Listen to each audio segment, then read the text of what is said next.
Hello everyone, hi, how are you guys doing today? Welcome back to another episode reaction to Buffy the Vampire Slayer. This is Haarute, my name is Matt, hello. What is up? So, I come to you with more Buffy, with my best, I just woke up from a nap look. Okay, last time on Buffy, what happened? A very fun episode. I had fun with last week's episode. Didn't sound like I did, but I did. We got Spike coming back and then leaving again. I hope we get to see him again sometime soon. And we gave him a therapy session. Like, he kept going from character to character, talking with them, and everyone was like, oh my god, dude. And eventually, he himself was like, oh my god, dude, what am I doing? I'm just gonna go and be me, and that should be enough. And he just left. Because he realized that the problem was not Drusilla or anyone else, it was himself. So he had a journey of self-realization, and then left again. And that was really fun. I enjoyed that. The group hates each other now because there was a lot of drama. Cordelia might continue to be hospitalized this episode. Maybe not. Maybe we'll go back to normal. I am keeping an eye out on the creative choices the shows make at this point, because I still, even though I thought more about it, and maybe I didn't fully agree with a lot of the things that I said last week, I still feel the same on a core level. We need to give things the proper care and attention that they deserve, and I feel like this show is more concerned about making jokes than doing that sometimes. And I don't think having any kind of playful, teasing, antagonistic relationship with your audience over telling a good story is good. So I'm kind of keeping an eye on that moving forward, because I might be just overthinking it. Because what's gonna happen later is that Cordelia's gonna die for real, and I'm just gonna sit here being okay, I'm not gonna get sad, because if I do, the show's gonna make fun of me. Another thing that was very significant is the fact that Buffy and Angel are done. They appear to be done, so we'll see how this goes. I kind of like that idea. I like the idea of them being done. Angel is probably not gonna exit the show, but they're gonna stop seeing each other, at least willingly. He might just become the friendly neighborhood vampire that every now and then we are hey, we need your help or something. And he'll just show up and help out with the drama of the episode, the encounter or whatever. But he might not, instead of just being cutaways, love scenes with Buffy where we are uncomfortable with each other because we're in love but we don't want to talk about it. So yeah, let's see how this entire dynamic shifts for every character, because it definitely has. So we'll see how this week's episode goes. I'm very curious about it. So okay, let us begin. Before that, Patreon. Check out my Patreon, link in the description below, pop up on screen. You can watch the next 2 episode reactions to Buffy, as well as full-length reactions for all of these episodes. And just supporting the channel, that would be great. YouTube just recently pushed a thing that makes essentially a lot of videos unmonetizable if you swear in them at all. My videos haven't really been hit by it a lot, but I still really can't make much money off of YouTube, if any, through official YouTube means. So yeah, Patreon is what keeps me alive. So yeah, shout outs to Patreon. Everyone that supports me on Patreon, they're the real ones. I love them. But let us begin. So, Buffy the Vampire Slayer Season 3, Episode 9. Let's go. Demon, what kills a demon? Nerf! Not Nerf! Knife! I was thinking Nerf. Nerf this demon, it's too powerful. You guys hadn't been here to help. But we were, and we did, and we're all fine. Hey. I cannot stress enough how much I don't have plans. No luck reaching Cordelia? Probably not a good idea. It was a mistake, but I know that was positively the last time we were ever gonna kiss. Darn tootin'. And they went through it with Angel, and you're still standing. So tell us, wise one, how do you deal? I love you guys. It's... oh, that's cool. Hey, it's Xander. You get this, call me. Oh, okay. I see. Burn it? Okay. Hi, Cordelia. Unplug the machine. Not healthy, but can't be upset at her for it. This is the worst the group has been, drama-wise, ever. Buffy and Angel are split. Xander and Willow are split from themselves and also from Oz and Cordelia. Cordelia hates them. Oz might not want to even see them again. Faith hates them too, because she feels like they don't like her. So yeah, this is complicated. I would be down if this entire episode dealt with that.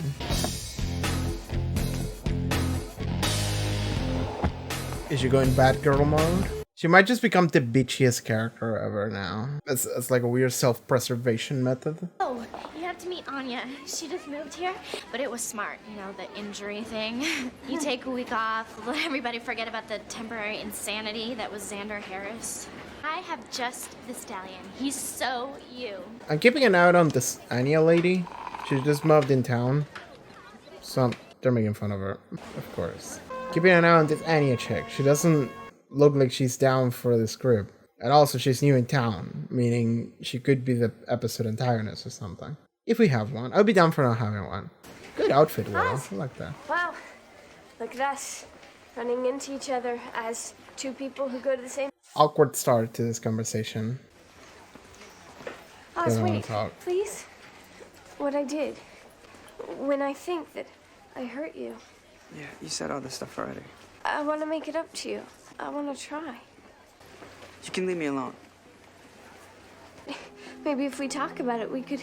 Look, I'm sorry this is hard for you, but I told you what I need, so I can't help feeling like the reason you want to talk is so you can feel better about yourself. That's good. Tell her. It's not my problem. That's great. That's great. I like how he just put that on the table, just like, hey. So, okay, this means that just the school knows about what happened. Do I have something caught in my teeth? Oh. Okay, she's just doing that on purpose. She just wants to piss him off. Go ahead. Oh, what's up? It's an actual old thing, sort of good luck charm my dad gave me. I'm not even thinking about him. I am past it. You're not.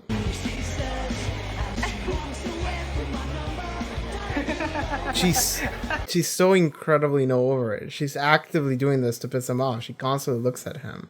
I feel a little weird about this us against Cordelia thing. She's had a rough time. Yes, she has. You want to do Guilt-a-Palooza? Fine, but I'm done with that. What's done is done. Let's be in the moment. Behold the beauty that is now. That's not healthy. Joy!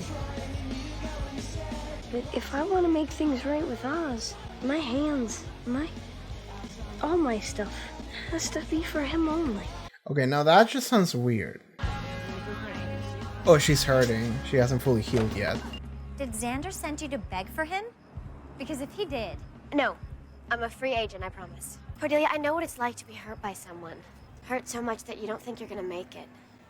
But I told my friends how I felt, and you know what? They got a little better. This vampire just to interrupt their serious talk? No other reason? Cordelia, look! Ah! God fucking damn it.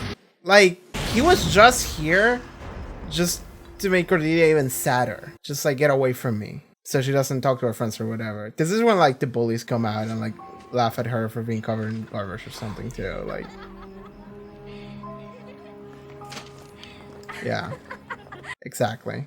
You know what I've been asking myself a lot this last week? Why me? Why do I get impaled? Why do I get bitten by snakes? Why do I fall for incredible losers? Buffy Summers, that's when all my trouble started, when she moved here. Loved the look last night, Cor. Dumpster sheet for the dumped. What we need to do is ask Buffy to go and like kill those three girls. Just where we're at it. You need this more than I do, right? I don't trust that pendant. I never would have looked twice at Xander if Buffy hadn't made him marginally cooler by hanging with him. I wish Buffy Summers had never come to Sunnydale. Oh boy. That sounds like, yeah, that sounds like we're gonna get into an alternate timeline because of the magical pendant. Oh, is this the alternate Buffy timeline? Let's see how this goes. Everyone's dead, everyone's miserable. Okay, at least she clues in into what happened. She was like a good fairy. Never mind the demon face. Okay, let's see how fucked up the timeline would be without Buffy. Let's see how this would go. There is less people. That's an immediate thing that we can notice. I do? Like, I do. bet her life is like quote unquote good, but everything sucks. All right, now, don't forget. There's just empty chairs. Are we going out tonight? Curfew starts in an hour. Curfew? Yeah, because so many people fucking died. Let's go to the Bronze. Is that a joke? The Bronze burned down 2 years ago. Not that I care, but Xander Harris, he's miserable, right? And that Willow freak he hangs with, not even a blip on the radar They're all screen. dead. They died in the fire. They're dead? Yeah. Yeah? Let's see what depressing reality this is. I like this premise. I really do. You students aren't allowed to drive, and you know it. What?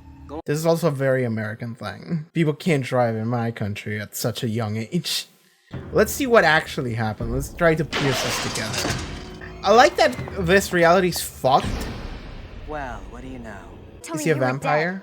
Now, why would you say something like that? dead. She was supposed to be here, and as much as it kills me to admit it, things were better when she was around. Bored now. They're vampires or something. Do you know what their slayer is? This is the part that's less fun. No. No. No way! I wish us into Bizarro Land and you guys are still together? Nope. But I'll give you a head start. Yep. I feel like I would probably like it more if they were actually dead instead of just vampires. But let's see how this goes. Maybe if you just take off the pen She and didn't even hardly fight. the white hats. Oh, cool! I've got them. Get the girl. Oz is there, cool. So it's Giles, Oz, and like 2 randos. I didn't identify them. Let's see who they are. Just stands in for Willow and Xander. This is gonna be really interesting. She has to like tell Giles, like, I come from a different timeline. And they have to work out like a way of how... Man, in this timeline, vampires just have night gloves and shit. Like, nightlife is for vampires. So does everyone in town know that vampires are real? Is this the timeline? That's kind of fun. They reign during nighttime. The Master's still alive! Xander. Okay, this makes me happy. I've lost my appetite for this one. First, he's the same guy too. Man, this makes me so happy. I like the Master. She talked of summoning a slayer here. Now. At this time. And you didn't kill her. Hey, Giles, it's all my fault. I made this stupid wish. Come on, please, lie. No! You have to get Buffy. Buffy changes it. It wasn't like this. It was better. Why are you here and she's not? That's a good question. You were her watcher. How do you know I was a watcher? I've never...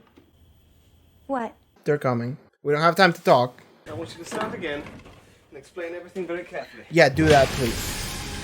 Well, shit. Cage. That was like instantaneous. Watch this. Well,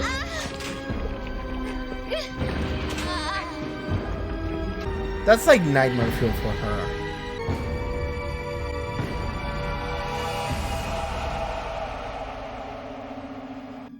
Okay. Where were you guys? Outside. Nancy. Okay, never mind. She's dead. Well, shit. Good old Nancy. I wonder if Cordelia would like actually like die and Giles saves the timeline or something. Wait a moment. That yes. This episode is wild. excellent. The opening will commence as scheduled. Hello, the Master. I hope we get as many scenes as possible in this episode. Can I play with the puppy? Be my guest. Who's the puppy? It's imperative that I see her. Here. Yeah, well, you are her watcher. I'd expect you to at least check in. I'm aware that there's a great deal of demonic activity in Cleveland. Oh, it's Buffy in Cleveland. She's actively in light. I see her in light. Oh, it's Angel. Till the Isn't portal it? opens. Oh. I was thinking, what does she do? I guess she just burn him. I just want to watch you go. He's a cuck. I mean, that's what will make Xander happy, being a cuck. The symbol of Nyanka grants wishes. So Cordelia wished for something? She said the Slayer was supposed to be here. Meant to have been here already. How do we undo this? Is the question. Because, like, I think Cordelia is dead and incinerated, which is wild. People run. Oh, shit. Oh, someone's kicking ass. Is it Buffy? Buffy Summers? That's right. Cool. Want to tell me what I'm doing here? So this Buffy's a hard ass, maybe? She has a different watcher, so. In order to defeat Anyanka, one must destroy her power center. This should reverse all the wishes she's granted, rendering her mortal and powerless again, you see? My watcher muscles haven't completely atrophied after all. Great. What's your power center? Good question. Doesn't say. Doesn't say. You're taking an awful lot on faith here, Jeeves. Giles. Kill the Jeeves is a bad good fairy. name. Destroy the bad fairy's power center, whatever. Maybe the power center's just a gem. Just. We fight, we die. Wishing doesn't change that. I have to Buffy believe is in a a hard better ass. world. Oh, that's a cool line. I like that. Cordelia said she knew that I was meant to be your watcher. She said she knew you. The Master sent his most vicious disciples to kill her. Now, she must have posed some threat to him. Master, you know where he lives, and no one's ever tried to take him out? People have tried. You can't just walk in there and... Look, you want to stay here and play make-believe, fine. There's only one thing I'm good at. But at least let's muster some kind of force. I don't play well with others. I like that this version of Buffy is like a great slayer, but her humanity's gone. Therefore, she's just not good. Because what makes Buffy Buffy is her person, not her abilities. Oh, she's gonna meet Angel. This thing. Buffy, He knows. It's you. I mean, you don't remember. I waited here for you. I was supposed to help you. You were gonna help me. I kept hoping maybe you'd come. My destiny. You guys in Sunnydale talk like I'm the second coming. I'm sorry. Name of the show. I can take you there. Oh, you gotta be kidding me. Wait! I won't hurt you. You don't believe I want to help you. Believe I want him dead. Kinda wish he was like even more fucked up. I say to them, well, I don't say anything to them because I killed them.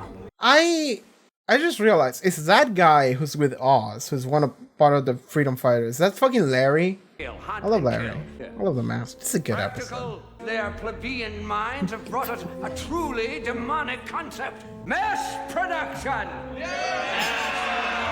Okay. I feel like the episode might end with just like, it's dependent, and he just like smashes it with a hammer or something. Oh, he's gonna summon her and talk to her directly. Oh, it's one of Cordelia's friends. She's still alive here, see? For the freshness.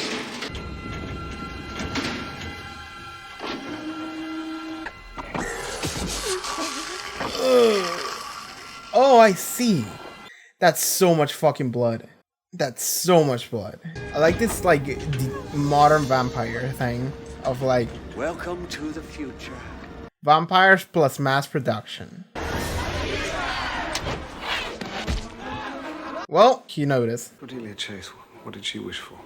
I had no idea her wish would be so exciting. That was badly dubbed. That was really badly dubbed. She like barely moved her mouth. I'm not afraid of you. Your only power lies in the wishing. Wrong. Oh shit. The thing about this timeline is that, yeah, everyone can just die. Buffy. Goodbye. This is the real world now. This is the world we made. Isn't it wonderful? Cordelia Chase is dead. You did that. Die. Cool. Then she's gonna die, yeah. Just, this is the entire main cast just lying on screen. Maybe Buffy will die as well. That's the power center. Yeah. Smash it. How do you know the other world is any better than this? Because it has to be. He's just hoping. No. Yes. Mm-hmm.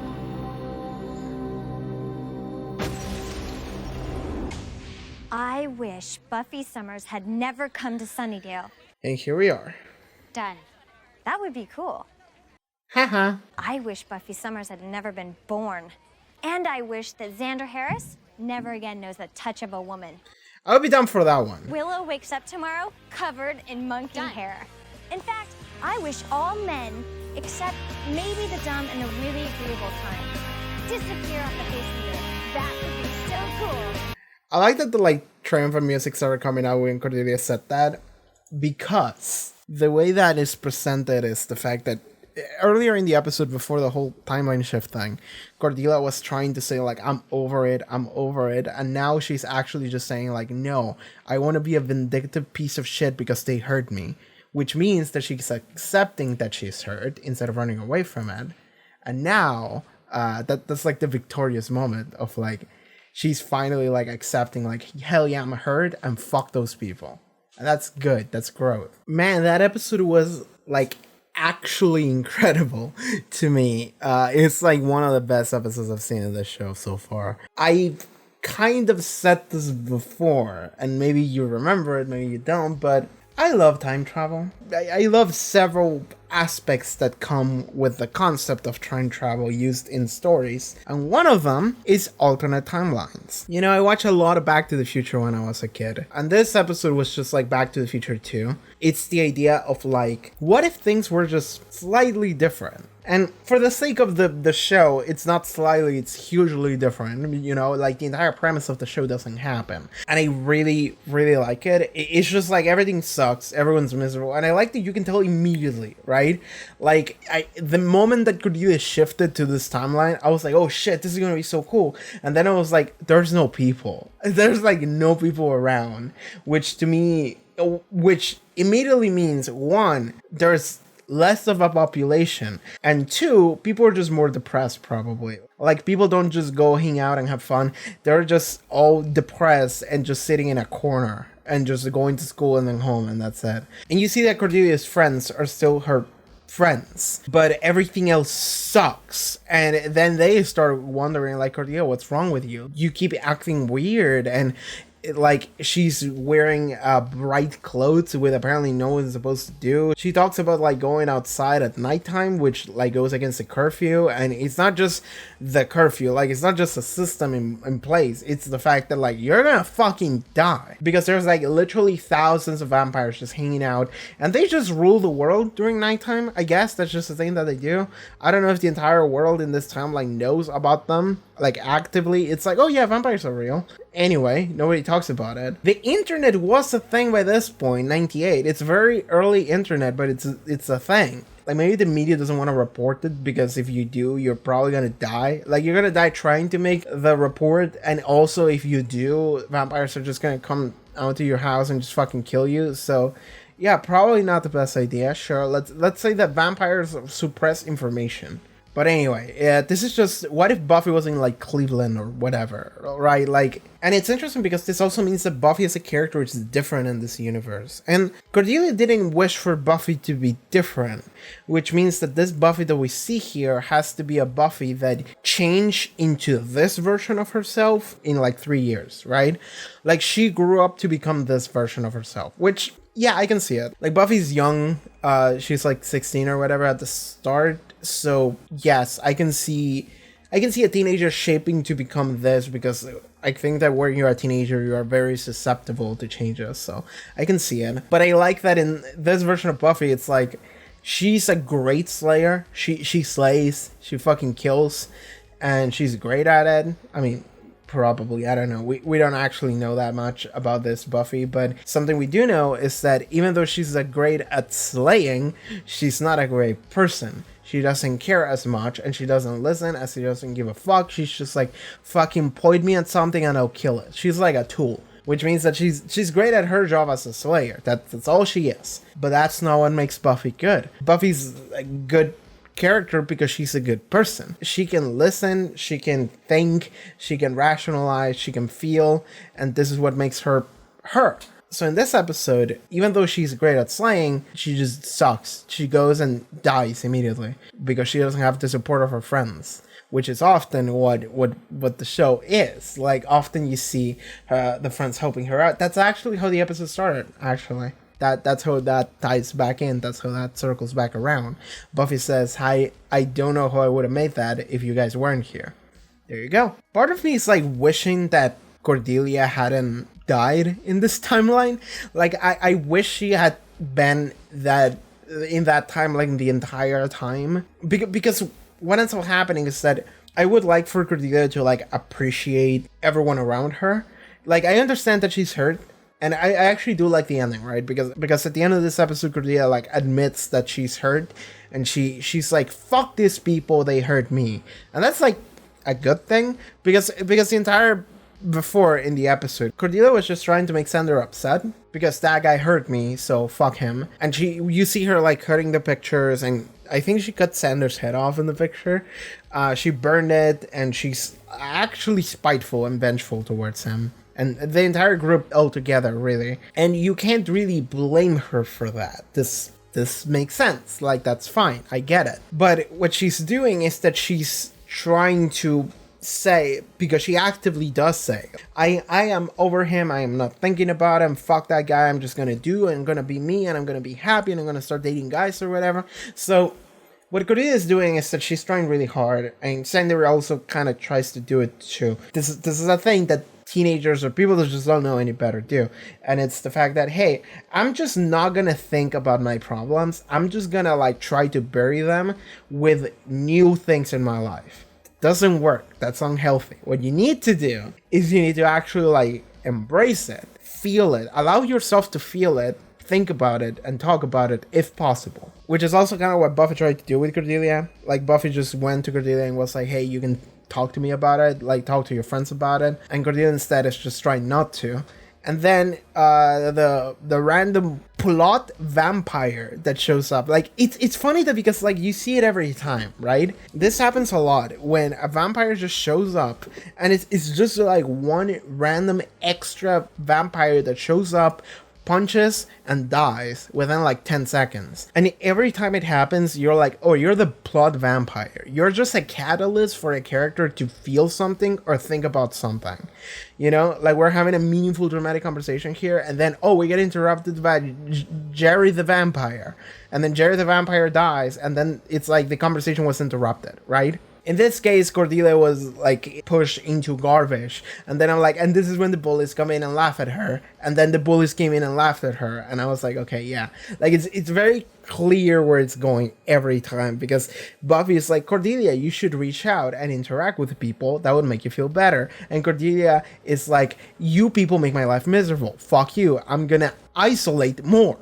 And then the issue of the episode ensues. I just think it's a little funny that you can see it every time, but regardless, it's very good. And at the end of the episode, she just embraces that feeling of like, you know what? Fuck Buffy. She made my life hell, you know? In fact, I wish she was never born. I wish Xander never feels the touch of a woman. I wish every man is not like just like a meek little nerd they just disappear from the face of the planet. And it's just like, if these were real wishes, they would be fucked. However, these are not really wishes. This is just Cordelia allowing herself to feel emotion and just saying, fuck the world. Fuck everyone who hurt me. Fuck everything. Just feeling, right? This is what this is. This is just an outburst. This is not an actual thing that she wants. Because when she got it, she was like, this sucks. And that's kind of what I wish was explored more, what I said earlier. I wish Cordelia was alive in the new timeline more. And don't get me wrong, I think it's fucked up that she dies immediately. I like that. But at the same time, I wish that we had seen Cordelia more in this timeline, just experiencing how fuck and dire things are. And that would like ground her a little bit in her issues. But at the same time, just embracing your issues at all, I think it's a good thing. But I feel like the timeline had potential to like help her get through it in a weird way. But instead she just like realized, oh fuck, that was a bad wish, and immediately dies. And I'm like, I wish she was like still alive. Like I wish she was the main protagonist of this episode, really, because it felt like she was gonna be. And then she just died, and then we follow like Giles and Oz, and was it fucking Larry?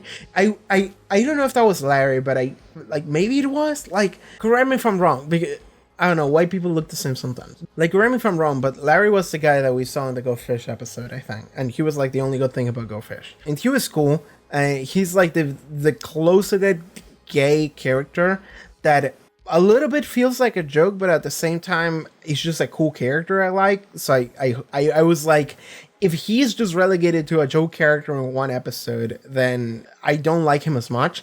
So what I want is for him to keep coming back and keep appearing and be a real person that we see in the show.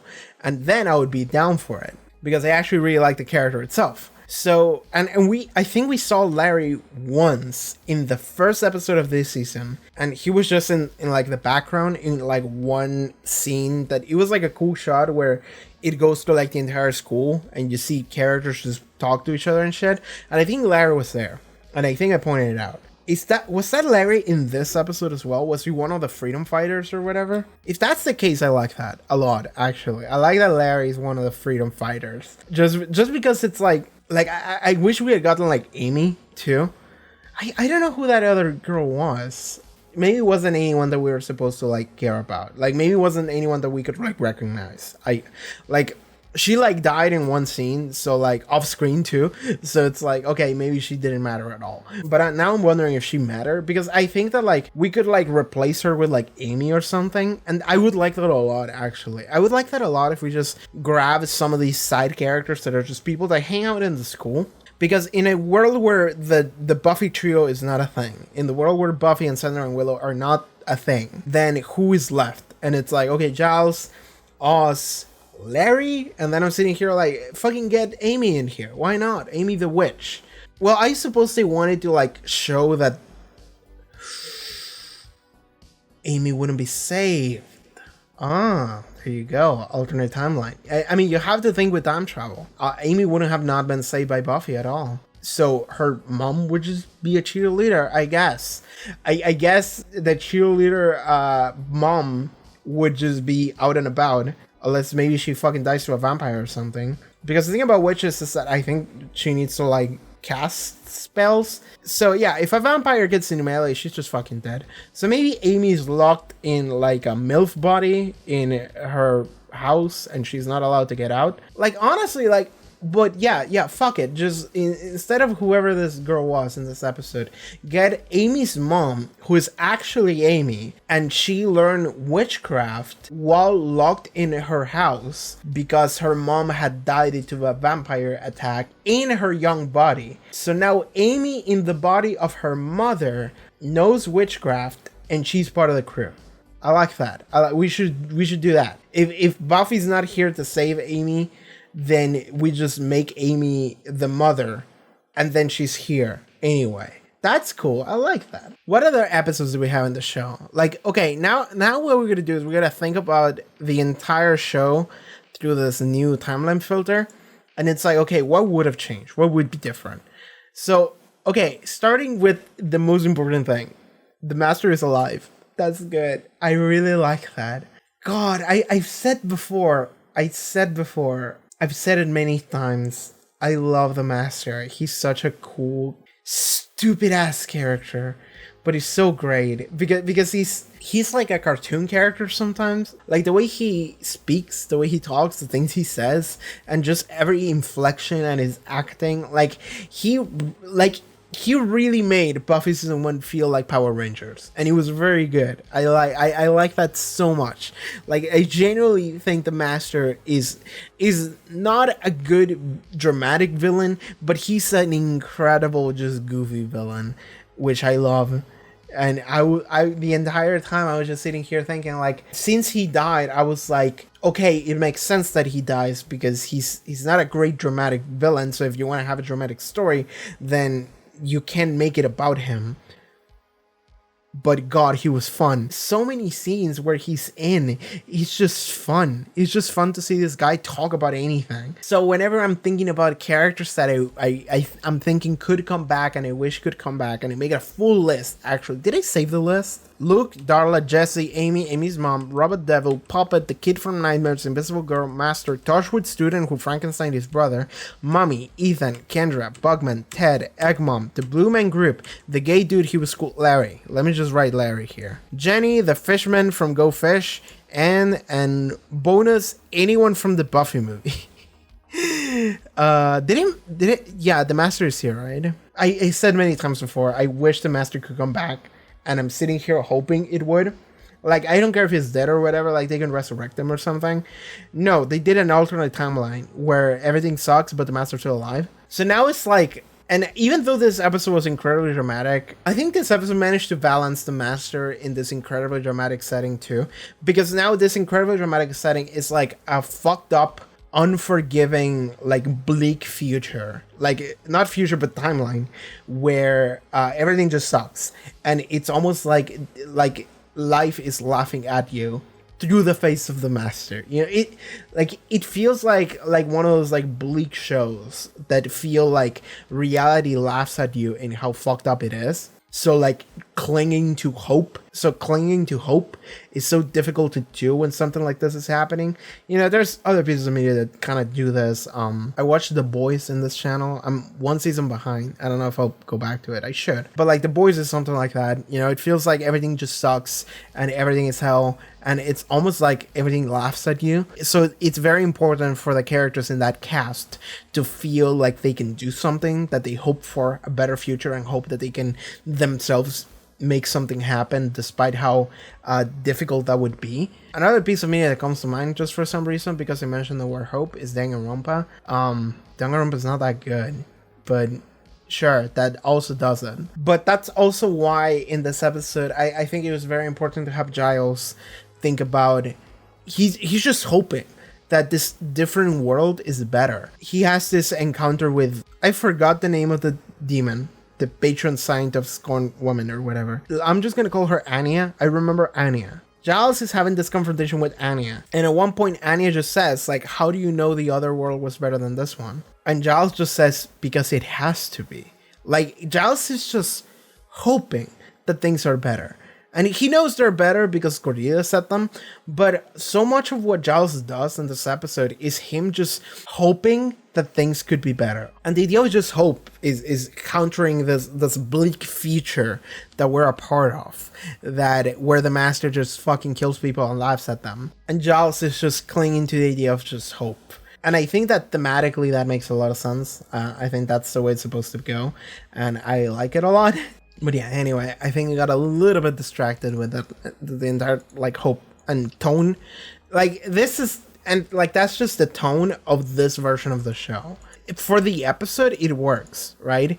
It works for what they did here, and I really like it. Man, we did not spend that much time in the new timeline as I thought we did. Like Cordelia shifted like 14 minutes in, and then until like 40 minutes out. Yeah, like the beginning of the episode actually takes enough time in the real world, which feels weird to me, because when I finished the episode, I was like, man, that was a really cool episode. We spent that entire episode in a different timeline, but it's like, no, we had a solid like third of the episode happen in the normal timeline. So okay, let's talk about a little bit about the normal timeline. At the very beginning, there's a scene I really like with Willow and Oz.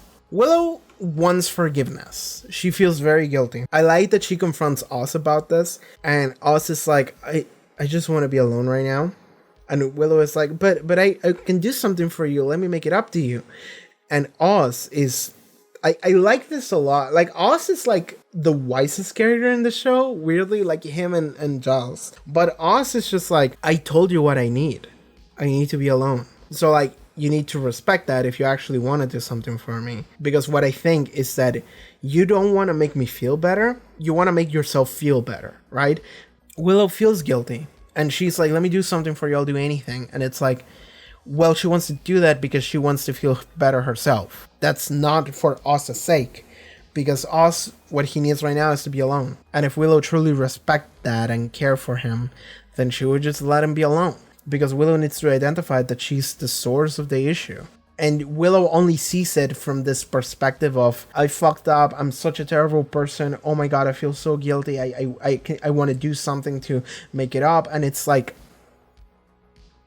you're only thinking about how you feel, which is counterproductive here. That's something that's like difficult for people to grasp sometimes, whenever it's like, maybe you care a lot about the other person, but what you're actually doing is acting based on your own feelings rather than on the other person's feelings. So you're still being selfish, really. So I think it's important to identify when you're doing that, right?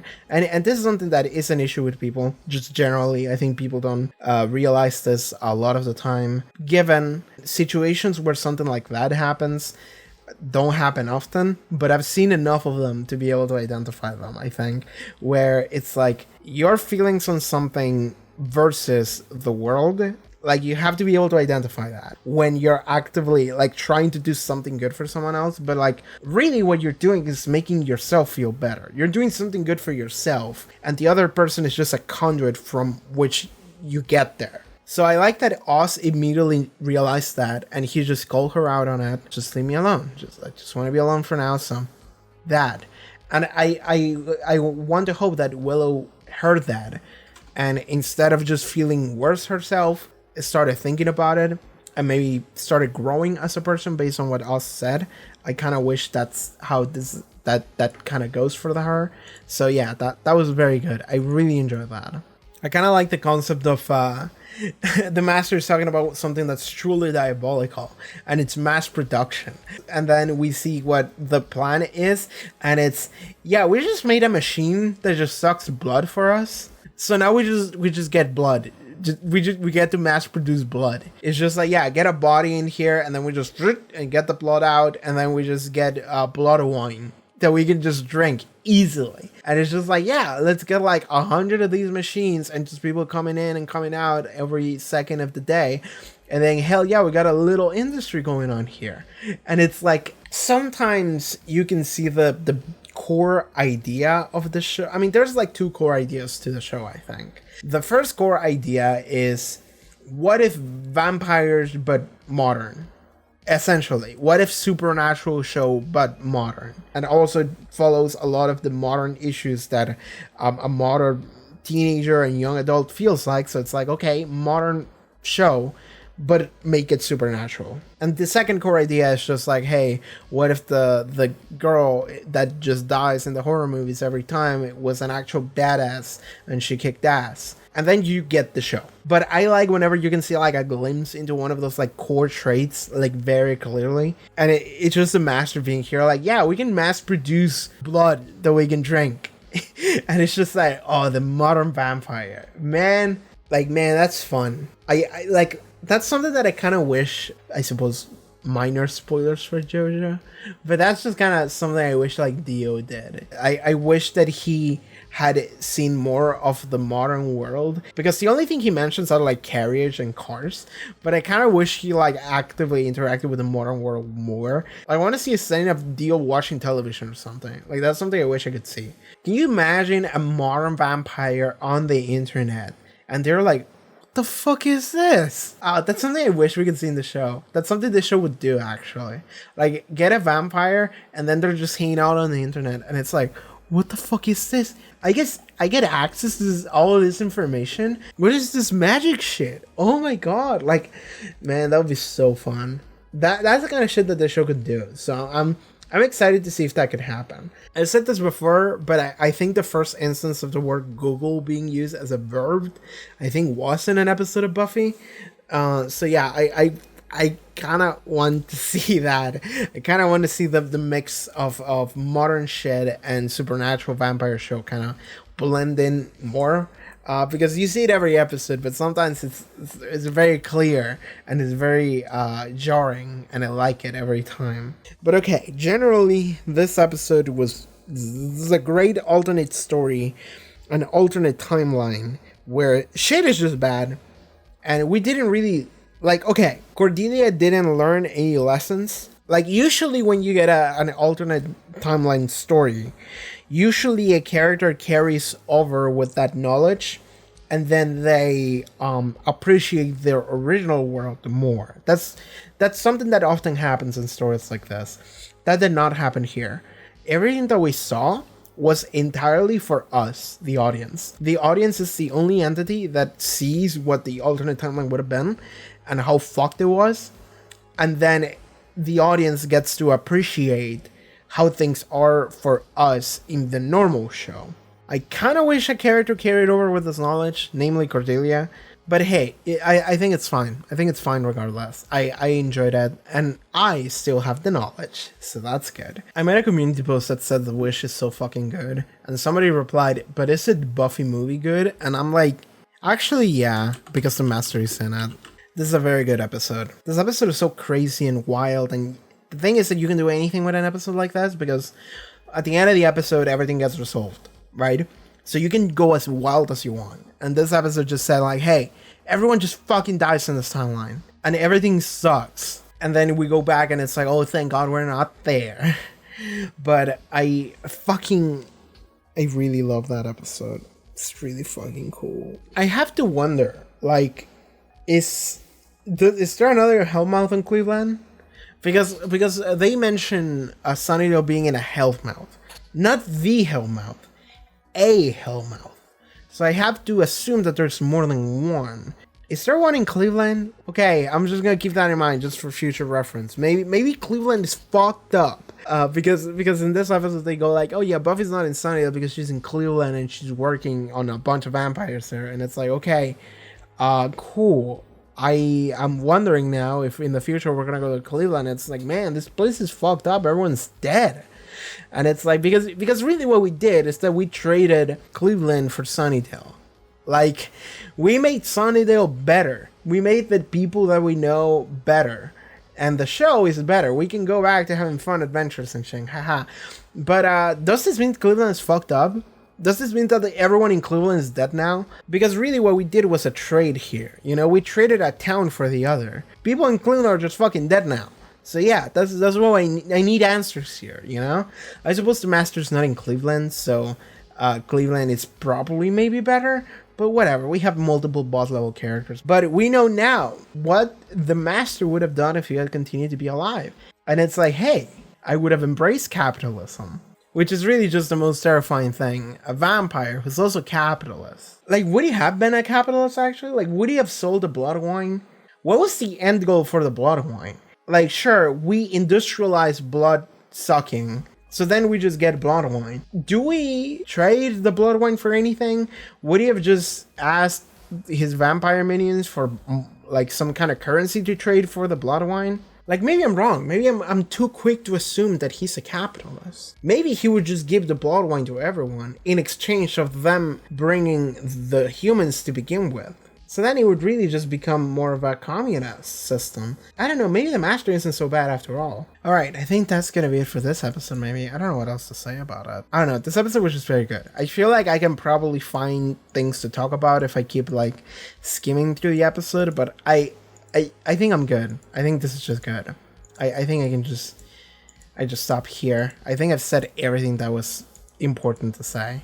I really enjoyed this alternate timeline episode. Like, I cannot believe it's this good, actually. The Master's back, I'm happy. I'm chilling here. Anyway, I think that's gonna be it for this episode. Thank you so much, guys, for tuning in. Alright, everyone, thank you so much for watching this episode of Buffy the Vampire Slayer reaction. If you would like to watch the next 2 episode reactions, you can already do so over at my Patreon. Check out the link in the description below, pop up on screen, social media, all sorts of stuff that I do. I'll see you guys next time. Take care, everybody. Bye-bye.